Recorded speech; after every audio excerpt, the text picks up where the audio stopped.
Hello YouTube.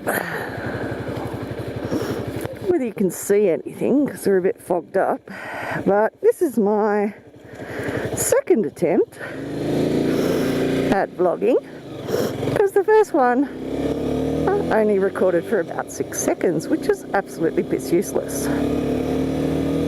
So I'm trying again. As you can see, I live in Canberra, the capital of Australia.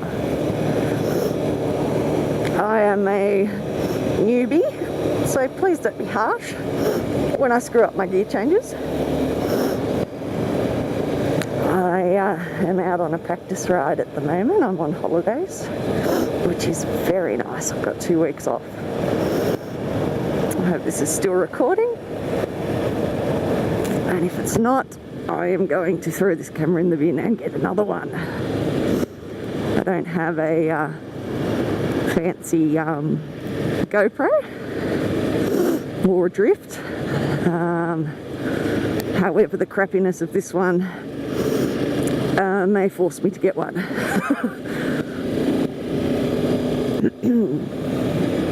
It's a beautiful sunny day today in Canberra. A little chilly. I think it was supposed to be -3 last night. It's nowhere near that now. It's warmer. Just took a drive around the new Arboretum, which I believe that term means like a plant museum. This used to be a pine plantation forest, and then we had massive bushfires back in, I think, 2000 or 2001. So they have now turned it into a tourist attraction. Excuse the sniffing, it's a bit cold. I've got the taking off pretty good now. I no longer stall it, which is nice. I only really stalled it once in traffic anyway. But the lady behind me was very kind. Didn't beat me, which is good.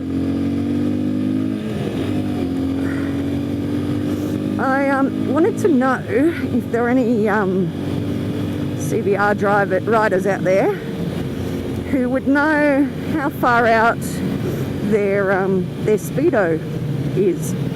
I don't know whether this is a common problem with motorcycles, but I just find that Canberra drivers are a law to their own, but I just feel like cars are riding my ass all the time and they're flying past me. So yeah, I'm just wondering, I read something on a forum saying something about speedos, so if you can answer that question, please do.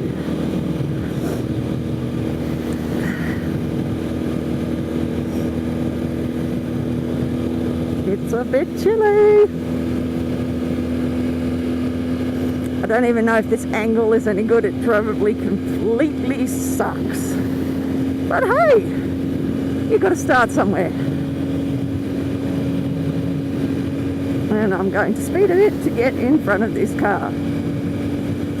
All I can see is my nose. So I don't know whether I am actually getting any decent footage. Oh, a big pothole I managed to not miss. I think it's also crooked too, so you'll have to watch this on a slant. Maybe have a few drinks first.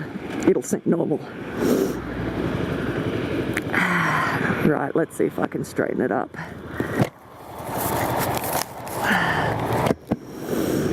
I don't know whether that did anything, but anyway. It seems like it's still recording to me. Ooh, a bit wide.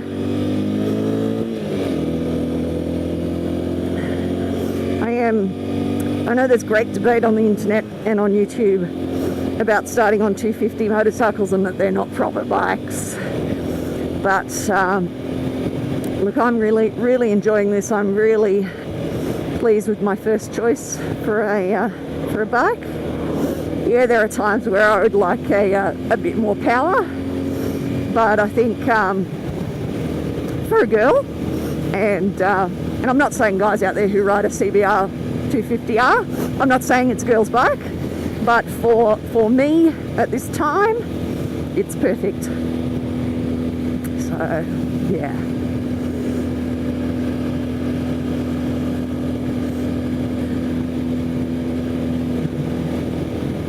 I was talking to my dad about bigger bikes, and I really like the Kawasaki Z800, but that's massive power. I know it's not 1,000 or a 1,200, but to go from a 250 to that just seems like I'll be wheeling it all the time. No, I don't know. I don't know a lot about bikes, so I'm going to stick with this one for a while. Certainly until I am off my P's, because we're restricted in Australia with bike size or bike power to weight ratio. So yeah, I think I'll wait for my next bike till after I'm off my P's. But a little more power would be nice. I thought I would be too tall for this bike. I'm 181 centimeters, which is just under 6 foot, and I thought it would be like a clown riding those little tiny bikes, but I actually feel quite comfortable on it. My dad's adjusted the clutch lever because I was having to lift my foot up off the peg to change down, so that's much better. It could probably go down a tiny bit more because that's the side where I've had 3 knee reconstructions, so I don't know whether that has any effect on the ability of me to lift my the front of my foot up anyway.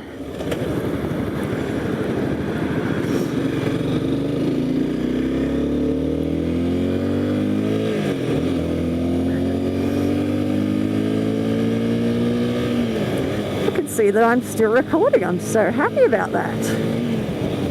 Wow, I might actually get a first vlog out of this.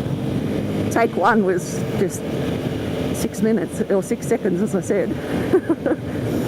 I think my nose turned it off because it just touches, and it being a touchscreen camera like a phone, it's not a phone though, it turned off every time I put it in my helmet.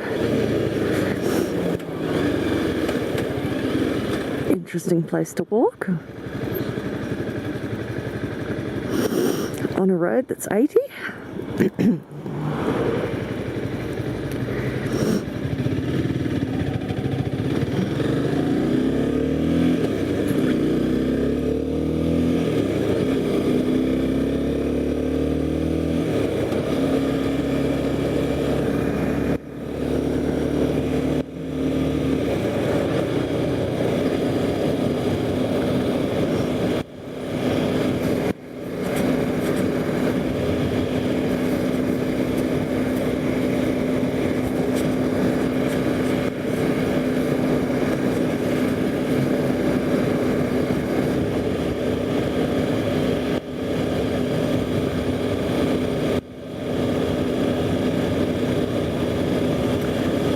Has changed so much since I lived up here. I went to uni up here, which is just up over that hill. It's changed so much. Knocking down all the old govy buildings that were just but ugly like this one here, and putting up nice new ones. Changes the whole vibe of the place.